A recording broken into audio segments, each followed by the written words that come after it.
Hello everyone, welcome to my channel Economics with Punita ma'am. आप लोगों की पढ़ाई कैसे चल रही है बच्चों? इस लॉकडाउन में घर में रह करके पढ़ाई अच्छे से हो रही होगी। आपका सिलेबस तो पहले ही ख़त्म हो चुका था and and again I am repeating, I am making these videos or I am conducting this session especially for upcoming examination. Regular जो बच्चे हैं उनके लिए मैं डिटेल्स में अलग वीडियोस अपलोड करूंगी। तो बच्चों अभी के सेशन में जो भी मैं ले रही हूँ वो specific and most important portion of every chapters. तो कंज्यूमर बिहेवियर को हम लोग कंटिन्यू करते हुए कंज्यूमर बिहेवियर में हम आज पढ़ेंगे demand. But what is demand, इसके जो एक क्वेश्चन आएंगे वो मैं अभी बता दूंगी। Specifically I will discuss about elasticity of demand, जिसमें सारे स्टूडेंट बहुत कंफ्यूज्ड हो जाते हैं। What is elasticity and what it we will discuss about in full fledged, but थोड़ा सा मैं अभी what is demand, उसके क्वेश्चंस कैसे आते हैं वो मैं थोड़ा सा डिस्कस करके फिर we will discuss about elasticity of demand। तो स्टार्ट करें। ओके, what is demand, इसके क्वेश्चन इस तरह आ सकते हैं। Give the meaning of demand, मांग क्या है, इसका क्या मतलब है वो समझाएं। ये आपके 3 नंबर के भी क्वेश्चन आ सकते हैं। और बच्चों एक इम्पॉर्टेंट चीज ये है कि जहाँ पे भी आपको ये लगे कि वहाँ पे डायग्राम देना चाहिए वहाँ आप जरूर डायग्राम दो, क्योंकि इससे आपको एडेड बेनिफिट मिलेगा। Now we are starting. What is demand? Give the meaning of demand. Demand refers to the desire to buy a commodity backed by willingness and ability to purchase that commodity at a given price and a given time। यहाँ पे बच्चों आप लोग देख रहे होंगे कि willingness, desire, purchase, ability, इस पे मैंने अंडरलाइन किया है। मतलब साधारण बोलचाल की भाषा में हम डिमांड को मांग कह सकते हैं, लेकिन इन इकोनॉमिक टर्म डिमांड जब ये 3-4 एस्पेक्ट्स के साथ अगर हम बोलेंगे तो वो डिमांड होता है। किसके साथ? Demand refers to the desire. अगर किसी चीज की डिजायर हो, इच्छा हो, तभी हम डिमांड ले सकते हैं, खरीद सकते हैं किसी कमोडिटी को।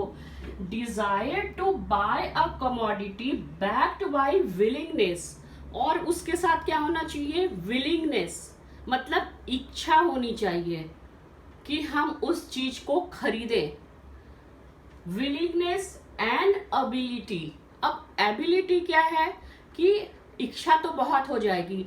अगर हम अभी इच्छा कर रहे हैं कि हम एक जेट एयरवेज और या कुछ जेट विमान या कुछ भी हम खरीद लें, इच्छा बहुत हो रही है, हमारी डिजायर हो रही है, विलिंगनेस हो रही है, लेकिन परचेजिंग कैपेसिटी अगर नहीं है तो क्या हम खरीद सकेंगे? नहीं। इसके लिए हमें क्या क्या चाहिए? डिजायर, विलिंगनेस एंड एबिलिटी, मतलब खरीदने की सामर्थ्य।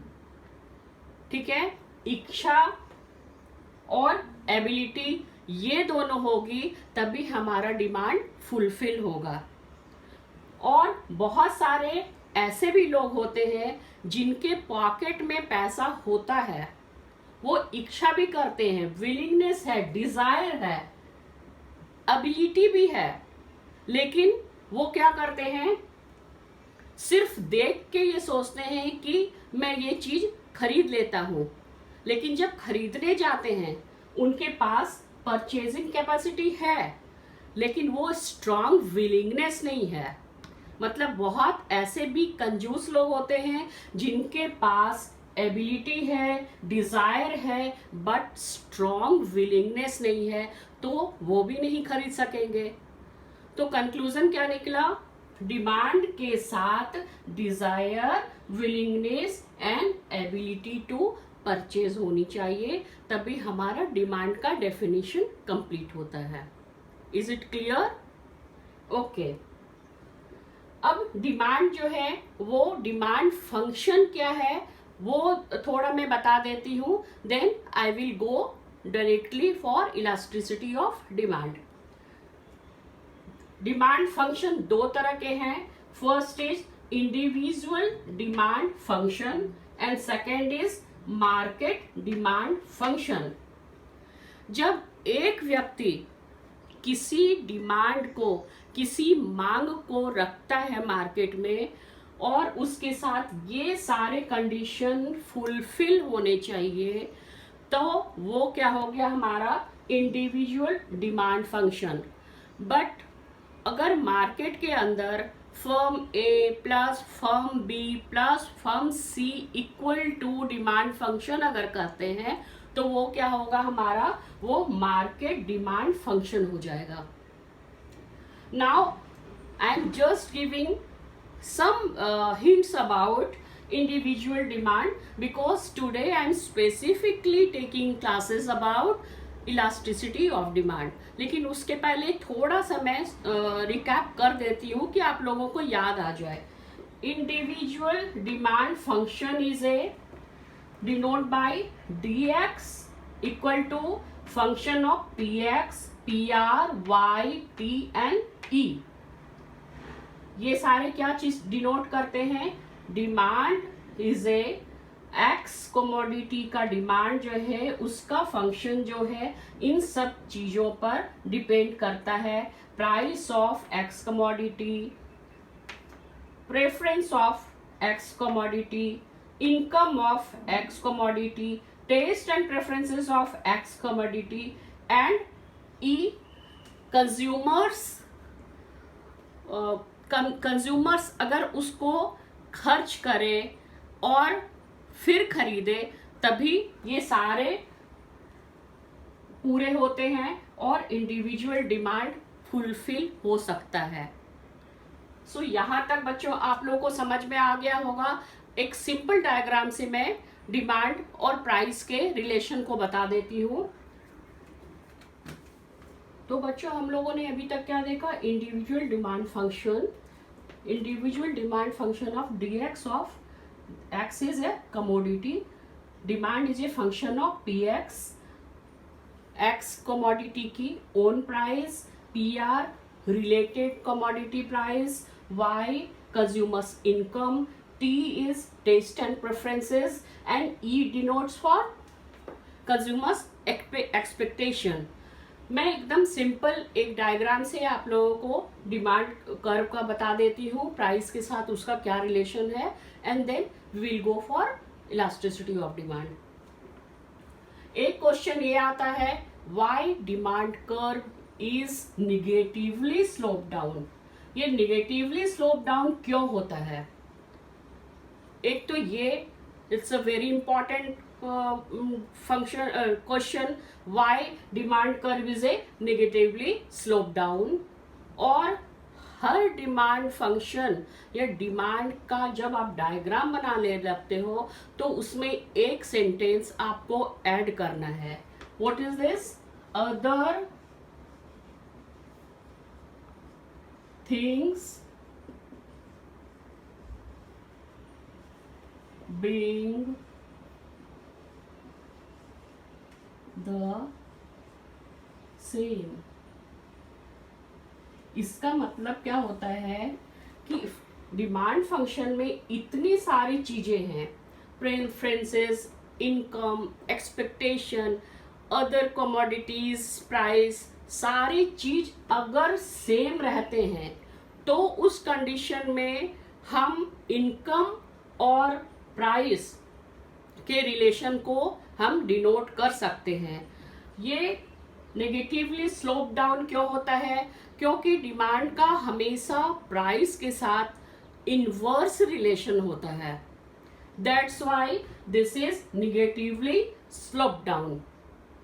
इसमें बहुत सारे डिटेल्स में अगर आप डिमांड फंक्शन पूरा पढ़ोगे तो उसमें inferior goods, normal goods, given goods वो सब भी आते हैं जो कि इस थ्योरी के अपवाद हैं।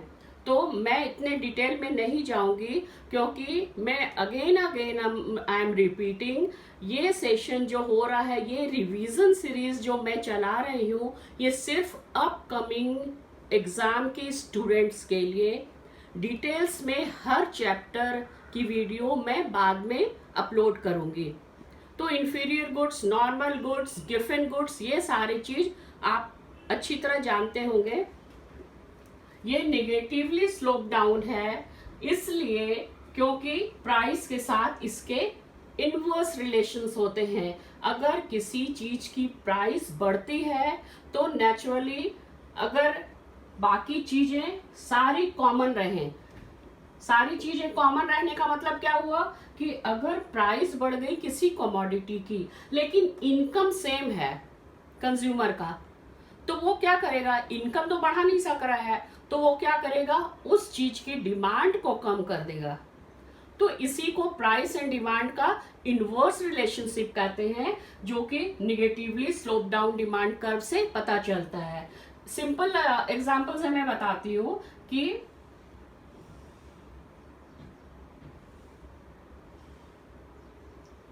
जब प्राइस इतना है तो डिमांड कितना है, बस इतना, बहुत थोड़ा। और साथ में ये भी याद रखना है, other things being the same, मतलब कि इनकम जो है वो नहीं बढ़ रही है। इस बात को ध्यान में रखते हुए जब हम देख रहे हैं कि कमोडिटी की प्राइस बढ़ रही है तो डिमांड कम है, और जब प्राइस घट जाती है, जब ओरिजिनल प्राइस